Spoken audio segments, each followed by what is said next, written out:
कि जनवरी में सरकार ने ऑक्सीजन विदेशों में भेजी थी। मुझे क्रेडिट नहीं चाहिए। भारत ने 9,300 मीट्रिक टन ऑक्सीजन अन्य देशों में भेजी। मुझे क्रेडिट नहीं चाहिए। अन्य देशों में भेजी, जिसमें बांग्लादेश भी शामिल था। और उससे भी बड़ी बात, इस खबर के मुताबिक पिछले साल इसी वक्त यानी कि 2020 में भारत ने करीब 4,500 मीट्रिक टन भेजी थी। इसका अर्थ क्या हुआ? इसका अर्थ यह हुआ कि इस साल भारत ने दुगना कर दिया ऑक्सीजन। विदेशों में भेजे जाने वाले ऑक्सीजन को दुगना कर दिया। क्या मोदी सरकार को यह नहीं मालूम था कि एक दूसरा वेव आ सकता है कोरोना का?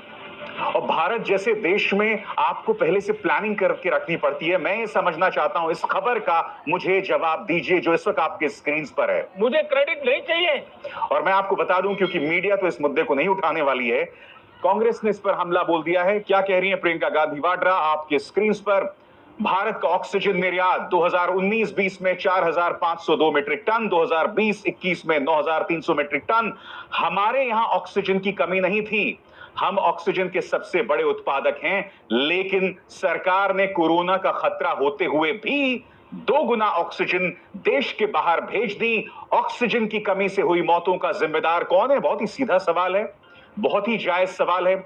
मैं इसे राजनीतिक सवाल नहीं मानता हूं, क्योंकि यह सवाल पूरी तरह से तथ्यों पर आधारित है। प्रधानमंत्री, जब आप देश को यह आश्वासन देते हैं कि आपने ऑक्सीजन पर काम किया है, तो यह हकीकत क्यों है? अच्छा, तो जैसे ही खबर सामने आई कि जनवरी में सरकार ने ऑक्सीजन विदेशों में भेजी थी, जबकि देश में उसकी जरूरत थी, तो सरकार का प्रचार तंत्र जो है वो सक्रिय हो गया। आपके स्क्रीन पर दोस्तों, यह है एएनआई की संपादक स्मिता प्रकाश, और उन्होंने यह जानकारी साझा की है। इस जानकारी के मुताबिक सरकार ने मेडिकल ऑक्सीजन नहीं भेजी थी विदेशों में, सरकार ने इंडस्ट्रियल ऑक्सीजन भेजी थी। योगी जी ने जो शब्द एएनआई के लिए इस्तेमाल किया था ना, बिल्कुल सही किया था। सबसे पहले तो मुझे एक बात बताइए, इंडस्ट्रियल ऑक्सीजन और मेडिकल ऑक्सीजन, अस्पतालों के लिहाज से दोनों में क्या फर्क है? कोई फर्क है? क्योंकि इंडस्ट्रियल ऑक्सीजन से भी लोगों को मदद मिलती है। अगर ऐसा नहीं होता तो आपके स्क्रीन पर दोस्तों, ये 18 अप्रैल का ऑर्डर है खुद सरकार का। सरकार ने इंडस्ट्रियल ऑक्सीजन जो है वो अस्पताल को भेजनी शुरू कर दी है। क्यों? क्योंकि अगर इंडस्ट्रियल ऑक्सीजन का काम आम लोगों के नहीं आता, तो आप मुझे बताइए सरकार यह आदेश क्यों पारित करती, जिसके अंतर्गत वो इंडस्ट्रियल ऑक्सीजन को अस्पतालों में भेज रही है?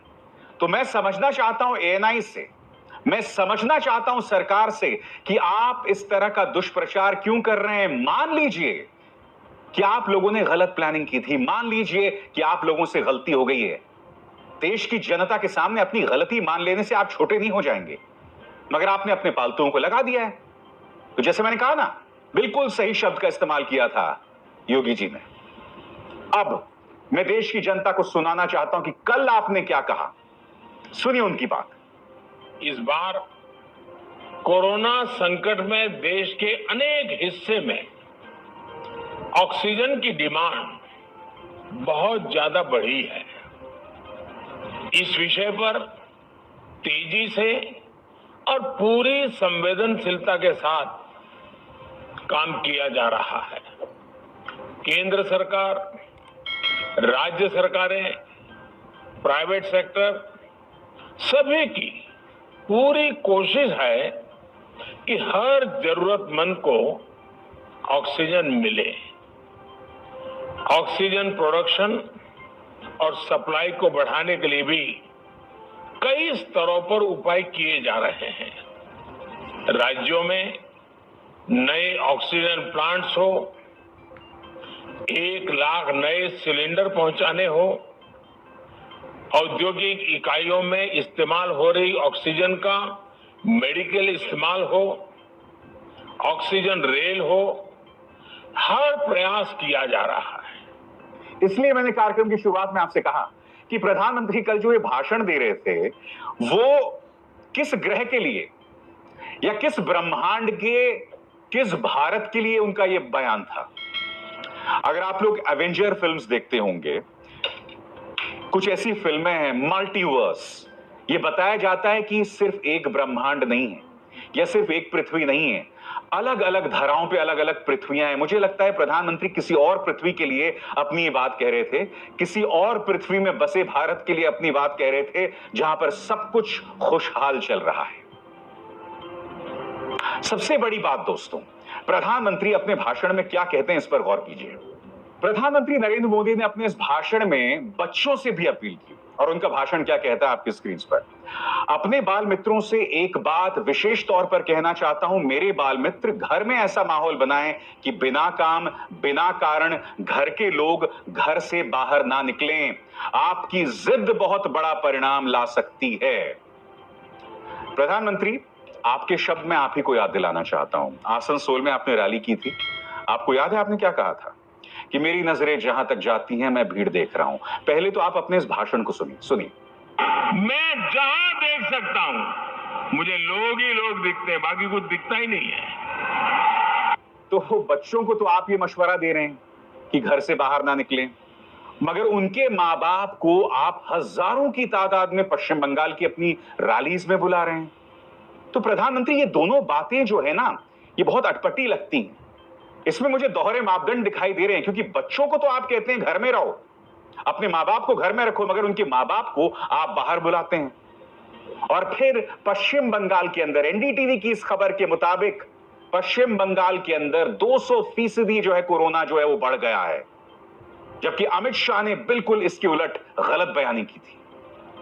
मगर अब जो मैं आपको खबर बताने वाला हूं वो बताता है कि पश्चिम बंगाल के अंदर चुनावी रैलीज करने का भारत को या पश्चिम बंगाल को क्या नुकसान हुआ है। आपके स्क्रीन पर दोस्तों यह आज तक की खबर, इसका शीर्षक देखिए, कोरोना संकट, देसी वेरिएंट ने बढ़ाई एक्सपर्ट्स की चिंता, बंगाल में दिख रहा है सबसे ज्यादा असर।